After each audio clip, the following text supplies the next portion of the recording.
Здравейте, сега ще ви покажа как се прави талкалада на Майнкрафт. Първо слагате 4 купчета обсидиан, ето така. Нагоре слагате още 4 новоходите.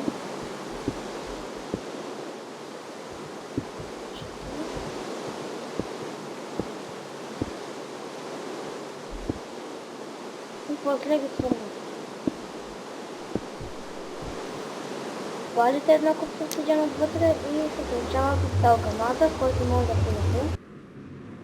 И в тази фаза може да вземате камъни от тада или пясък на душите.